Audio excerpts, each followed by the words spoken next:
We bring you the answers to all your questions. Be better than others. Enjoy the benefits of knowledge. Accept the answers from us.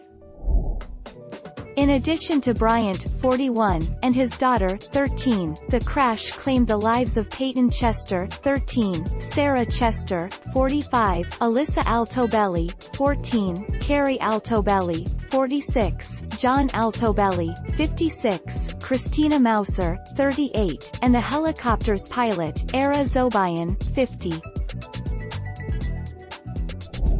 Our mission is to provide accurate answers.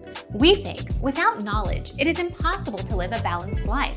Be competent, be skillful. Thank you for watching. Don't forget to subscribe and hit the bell notification.